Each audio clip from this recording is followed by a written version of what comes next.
Hi, hello everyone. Welcome to Civil Index. ఈ video ఒక informative video మనకు ప్రీవియస్‌గా టీఎస్‌పీఎస్‌సీ ద్వారా కండక్ట్ చేయబడ్డ టి అసిస్టెంట్ ఇంజినియర్ సివిల్ పేపర్‌లో ఏ సబ్జెక్ట్‌లోంచి ఎన్నొచ్చాయి? సో, ఏ సబ్జెక్ట్‌కి ఎన్ని మార్క్స్ వెయిటేజ్ ఇవ్వడం జరిగిందనేది చెప్పడానికి నేను ఒక ఇన్ఫర్మేటివ్ వీడియోని మీకు చేయడం జరుగుతుంది. సో, ఈ అసిస్టెంట్ ఇంజినియర్ ఈ అసిస్టెంట్ ఇంజినియర్ అనేది డిప్లొమా లెవెల్ క్వెషన్ పేపర్ అండి. క్వెషన్స్ అన్నీ గూడా చాలా ఈజీ నుంచి మోడరేట్ లెవెల్‌లో ఉంటాయి. ఈజీ టు మోడరేట్ లెవెల్‌లో ఉంటాయి. టఫ్ లెవెల్ అయితే నేను హార్డ్‌లీ ఒక 2, 3 క్వెషన్స్ మాత్రమే చూసాను. సో, ఏఈ అనేది డిప్లొమా లెవెల్ జాబ్ కాబట్టి క్వెషన్స్ కూడా డిప్లొమా లెవెలే వస్తున్నాయి. సో, క్వాలిఫికేషన్ చూడండి. ఏఈకి క్వాలిఫికేషన్ ఏంటి అంటే మినిమమ్ మీరు మినిమమ్ డిప్లొమా చేసి ఉండాలి. మినిమమ్ డిప్లొమా చేసి ఉండాలి. అంటే ఎలాంటి పాసిబిలిటీస్ ఉన్నాయో చూద్దాం. మొదటిది only diploma completed. Only diploma completed people can apply.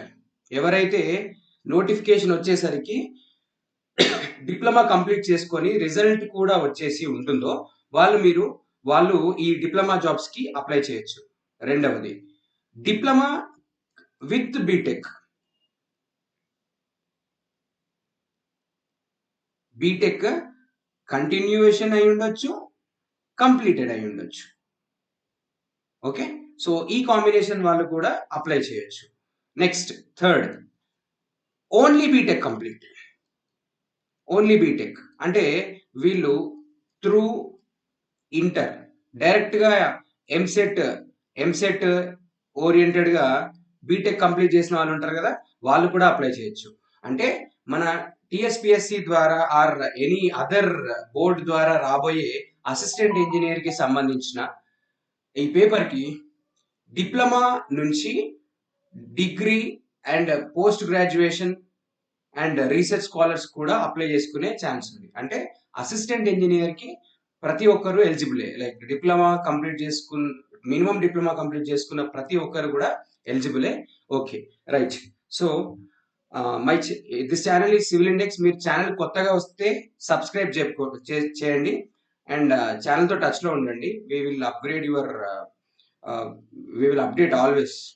మీ నాలెడ్జ్‌ని కూడా అప్‌గ్రేడ్ చేస్తుంటాం అండ్ అప్డేట్ చేస్తూ ఉంటాం. ప్రతి నోటిఫికేషన్ ఓరియెంటెడ్ గాని ఆర్ ఎల్స్ ఏ డీటెయిలింగ్ గాని. Okay. Right. So, subscribe to channel కొత్తగా వస్తే. మీరు ఒకసారి చూడండి మన ఛానల్ కంటెంట్ వేరియస్ ప్లేలిస్ట్‌లోకెళ్ళి. సో, డిప్లొమా లెవెల్ జాబ్ కాబట్టి సివిల్ ఇంజినీరింగ్ పేపర్ 2 అండి. నేను పేపర్ ప్యాటర్న్ చెప్తాను ఒక్కసారి రఫ్‌గా చూడండి. నేను దానికోసం మళ్ళీ సెపరేట్ వీడియో చేస్తాను.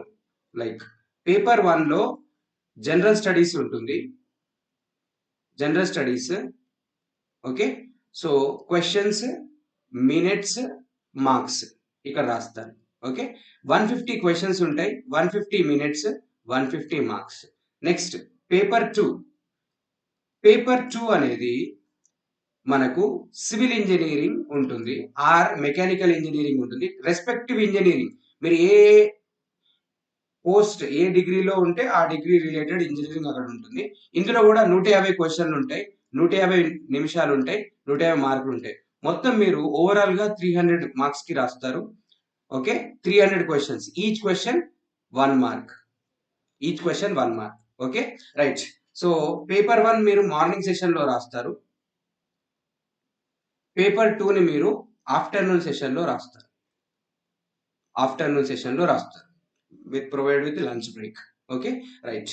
సో, 2 పేపర్స్ ఉంటాయి. ఈ 2 పేపర్స్ కలిపి మనము ఏఈ పేపర్‌గా కన్సిడర్ చేయాలి. సో, ఇది డిప్లొమా లెవెల్ అండ్ సిలబస్ పైన ఇచ్చాను చూడండి.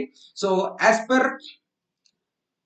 పర్ సిలబస్ అండ్ సిలబస్ ఏం మారదండి. బికాస్ ఆల్రెడీ సిలబస్ ప్రిస్క్రైబ్డ్ కాబట్టి మారదు. రైట్. సో, ఇందులో మీరు surveying fundamental concepts first subject. First subject వచ్చేసి సర్వేయింగ్. ఫస్ట్ సబ్జెక్ట్ వచ్చేసి excuse me. Yeah! First subject వచ్చేసి సర్వేయింగ్. సెకండ్ సబ్జెక్ట్ వచ్చేసి construction materials and practice. Okay. Third subject engineering mechanics and strength of materials. Fourth subject వచ్చేసి hydraulics. People will call it as FM.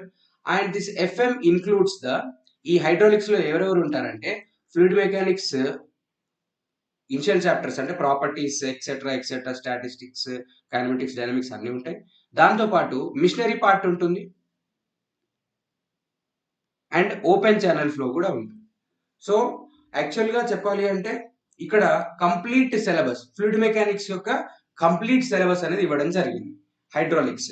Next fifth subject వచ్చేసి quantity surveying.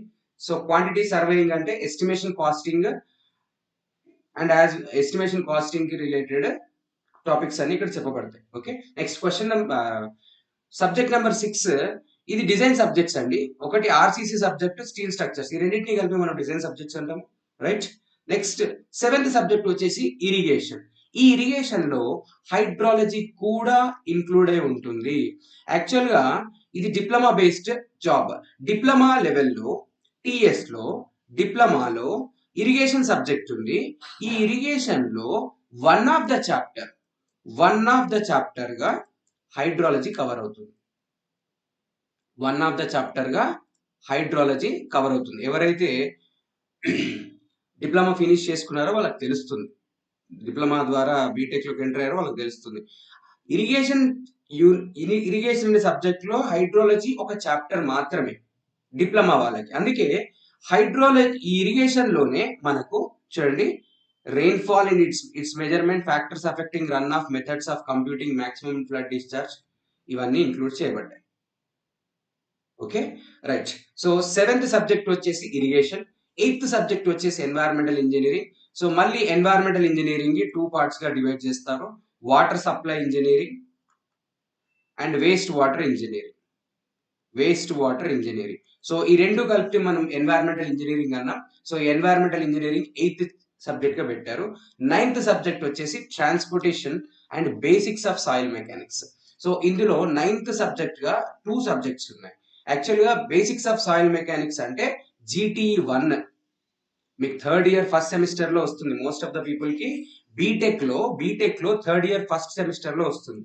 So basics of soil mechanics ఒక unit, ఒక subject, transportation ఒక subject BTech వచ్చేసరికి. But diploma లెవెల్లో ఇవి రెండు కలిపి ఉండడం వల్ల దీన్ని ఒక సబ్జెక్ట్ గా మాత్రమే కన్సిడర్ చేశారు. సో ఓవరాల్ గా మనకి ఇప్పుడు 9 సబ్జెక్ట్స్ ఉన్నాయి as per syllabus, as per TSPSC 2015 syllabus. Okay, right. So final గా చూడండి, సారీ దిస్ ఇస్ సబ్జెక్ట్.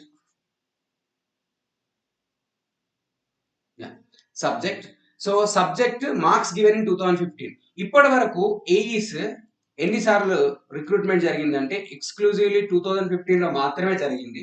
2015 లో ఏఈ రిక్రూట్మెంట్ జరిగింది. ఆ తర్వాత టిల్ 2022 ఏఈ రిక్రూట్మెంట్ జరగలేదు. బట్ ఏడబ్ల్యూ జరిగిందండి. ఏడబ్ల్యూ 2015 లో జరిగింది, 2017 లో జరిగింది, 2018 లో జరిగింది. హెచ్ఎన్డబ్ల్యూఎస్ కూడా జరిగింది. మేనేజర్స్ పోస్ట్ కోసం 2015 లో రిక్రూట్మెంట్ వచ్చింది, 2020 లో కూడా రిక్రూట్మెంట్ వచ్చింది. బట్ ఏఈ రిక్రూట్మెంట్ ఇంతవరకు రాలేదు 2015 తర్వాత. ఆఫ్టర్ 7 years మళ్ళీ రిక్రూట్మెంట్ జరగబోతోంది. సో ఇప్పుడు మనకున్న ఓన్లీ సోర్స్ ఏంటి, ఒక 2015 పేపర్ మాత్రమే. సో ఆ 2015 లో ఏ సబ్జెక్ట్ లో ఎన్ని మార్క్స్ వచ్చాయనేది నేను ఇక్కడ రిప్రజెంట్ చేశాను. చూడండి, సర్వేయింగ్ లో మీరు 10 మార్క్స్ అబ్జర్వ్ చేయొచ్చు పాత పేపర్ లో, 2015 పేపర్ లో. కన్స్ట్రక్షన్ మెటీరియల్ అండ్ ప్రాక్టీస్ లో 10 మార్క్స్ అండ్ ఇంజనీరింగ్ మెకానిక్స్ లోంచి 10 questions ఫాలోడ్ బై 10 మార్క్స్.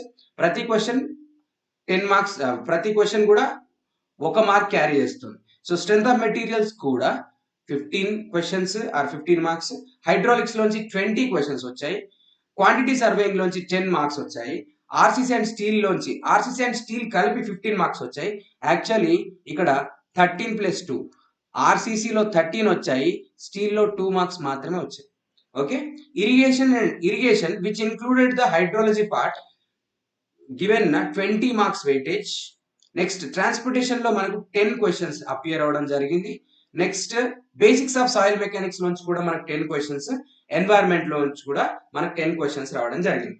అయితే ఎవరైతే డిప్లొమా ఫినిష్ చేసుకున్నారో వాళ్ళకి surveying subject familiar, okay, construction material and practice familiar, but మీరు ఈ సెట్కి చదవరు, ఈ సెట్కి చదవరు. Okay, next engineering mechanics familiar, strength of materials familiar, hydraulics familiar, but మళ్ళీ క్వాంటిటీ సర్వేయింగ్ చదవరు, క్వాంటిటీ సర్వేయింగ్ చదవరు. ఆర్సీసీ స్టీల్ చదువుతారు ఈ సెట్కి. నెక్స్ట్ ఇరిగేషన్ చదువుతారు, ట్రాన్స్పోర్టేషన్ చదువుతారు, అండ్ సాయిల్ మెకానిక్స్ చదవరు, అంటే బేసిక్స్ ఉంటాయి బట్ ఇంత డెప్త్లో లేవు. నెక్స్ట్ ఎన్వైరన్మెంటల్ ఇంజనీరింగ్ చదువుతున్నారు మళ్ళీ. సో మీకు మళ్ళీ ఓవరాల్గా చూస్తే ఒక టూ త్రీ పేపర్స్ అని 2-3 సబ్జెక్ట్స్ అనేవి అడిటివ్గా ఉన్నాయి. ఒకటి ఏంటంటే construction material and practice, okay, రెండవది క్వాంటిటీ సర్వేయింగ్, మూడవది basics of soil mechanics. Basics of soil mechanics ఇప్పుడు ఇంక్లూడ్ చేశారు ఈ సెట్ ట్రాన్స్పోర్టేషన్లో, అంటే soil classification, okay, and other basics include చేశారు. బట్ ఇంతకుముందు రెగ్యులేషన్స్లో ఈ సెట్కి సాయిల్ మెకానిక్స్ లేదు, సాయిల్ మెకానిక్స్ బేసిక్స్ కూడా లేవు. సో ఈ 3 సబ్జెక్ట్స్ అనేవి కొత్తగా మీరు నేర్చుకోబోతున్నారు. ఈ సెట్ కాకుండా మీరు కొత్తగా ఈ 3 సబ్జెక్ట్స్ నేర్చుకోబోతున్నారు. సో దట్ మీరు చాలా కీన్గా ఉండాలి ఈ 3 సబ్జెక్ట్స్తో కలిపి. సో నేను ఇప్పుడు మీకు ఇక్కడ ప్రైమ్ సబ్జెక్ట్ చెప్తాను చూడండి. వేటిపైన మీరు ఎక్కువ ఫోకస్ చేయాలి అంటే 1, 2, 3, 4, 5. ఓకే, సో ఈ సబ్జెక్ట్స్ లోంచి మీకు ఈ సబ్జెక్ట్స్ ప్రైమ్ సబ్జెక్ట్స్ అండి. ఎందుకు చెప్తున్నాను ప్రైమ్ సబ్జెక్ట్స్ అని అంటే, ఇప్పుడు మీరు డిప్లొమా లెవెల్ ఎగ్జామ్ రాస్తున్నారు. డిప్లొమా లెవెల్ ఎగ్జామ్ ఏంటి? ఏఈ. ఓకే, అండ్ రేపొద్దున ఏడబ్ల్యూ కూడా మీరు రాస్తారు అనుకుందాం. అంటే మీరు బీటెక్ కంప్లీట్ చేసి ఏఈ రాశారు అండ్ ఏడబ్ల్యూ కూడా రాస్తారు. ఈ 6 సబ్జెక్ట్స్ నుంచి మీకు చాలా వెయిటేజ్ ఉంటుంది. అందుకే మీరు ఏం చేస్తారంటే ఫస్ట్ ఆఫ్ ఆల్ ఈ 6 సబ్జెక్ట్స్ని థరోగా చదవండి. సో దట్ మీకు మాక్సిమం మార్క్స్ అనేవి కవర్ అవుతాయి. సో ఏడబ్ల్యూ ఓరియంటెడ్గా ఈ 6 సబ్జెక్ట్స్ లోంచి ఎన్ని మార్క్స్ వస్తాయి అన్నది నేను నెక్స్ట్ వీడియోలో చెప్తాను. అంటే ఏడబ్ల్యూ పేపర్ వెయిటేజ్ ప్రకారం చెప్తాను. ప్రిపరేషన్ స్ట్రాటజీ ఓరియంటెడ్గా ఏడబ్ల్యూ ఎలా చదవాలి. సో ఇక్కడ ప్రిపరేషన్ స్ట్రాటజీ అనేది ఏంటంటే అండి, సింపుల్గా చెప్పాలంటే ఇది ఓన్లీ వెయిటేజ్ ప్రకారం చెప్తున్నాను. వెయిటేజ్ గురించి చెప్పాను ఈ వీడియోలో. ఏఈ ప్రిపరేషన్ స్ట్రాటజీ ఎలా ఉండాలి, లైక్ ఎందులో ఎంత స్కోర్ చేయడానికి వీలుంటుంది అనే పాయింట్ ఆఫ్ వ్యూలో నెక్స్ట్ వీడియోలో చెప్తాను. అండ్ అదే విధంగా ఏడబ్ల్యూ ఓరియంటెడ్ కూడా చెప్తాను preparation strategy. Wait for the video. Okay, so these are the marks given in 2015. ఇప్పటి వరకు 2015లో మాత్రమే ఎగ్జామ్ కండక్ట్ చేశారు. దాని ప్రకారం నేను ఈ టేబుల్ తయారు చేయడం జరిగింది, weightage table. Okay, right. So మీరు మన ఛానల్ కొత్తగా వస్తే సబ్స్క్రైబ్ చేసుకోండి అండ్ మన ఛానల్లో ఉన్న ప్లేలిస్ట్లు అన్నీ ఒకసారి థరోగా వెళ్ళి చూడండి. I completed strength of materials almost 85% నేను ఫినిష్ చేశాను. హైడ్రాలిక్స్ ఇన్ బిట్వీన్లో ఉంది. సో నేను లామినార్ ఫ్లో వరకు ఫినిష్ చేశాను. I should finish again that flow through orifice and notches and weirs topic machinery part open channel finish చేయాలి హైడ్రాలిక్స్ పార్ట్లో. GTE నేను అంటే సాయిల్ మెకానిక్స్ కన్సాలిడేషన్ వరకు ఫినిష్ చేశాను. మేడం ట్రాన్స్పోర్టేషన్ చెప్పింది, ట్రాన్స్పోర్టేషన్ జామెట్రిక్ డిజైన్ వరకు చెప్పింది, రైట్. సార్ కూడా చందు సార్ కూడా హైడ్రాలజీలో ప్రెసిపిటేషన్ పార్ట్ వరకు చెప్పాడు. సో మాకు ఫ్రీ టైం ఉంటే మేము దీనికే టైం ఇవ్వడానికి ట్రై చేస్తున్నాము. But due to some business మేము టైం ఇవ్వలేకపోతున్నాం నవే డేస్. బట్ ఎనీహౌ మీరు ఒకసారి అయితే పాత వీడియోస్ అన్ని అలా థరోగా చూడండి. And moreover general studies కూడా ఒకసారి చూడండి. Indian polity madam almost 85% finish చేసింది. So it is very very good representation. We are getting so much of appreciation from the general studies faculty. Like మీరు టెక్నికల్ బ్యాక్గ్రౌండ్ అయినప్పటికీ ఇంత బాగా present చేస్తున్నారు అనే అప్రిసియేషన్స్ కూడా మాకు వస్తున్నాయి. So I'm thankful to Pujitha ma'am. Okay, right. General studies కూడా మీరు ఒకసారి చూడండి. మేడం ప్రజెంటేషన్ చాలా చాలా ఎక్సలెంట్గా ఉంది. సో ఒకసారి వెళ్ళి ఆ జనరల్ స్టడీస్ కూడా చూడండి, right. Okay, anyhow have a nice day.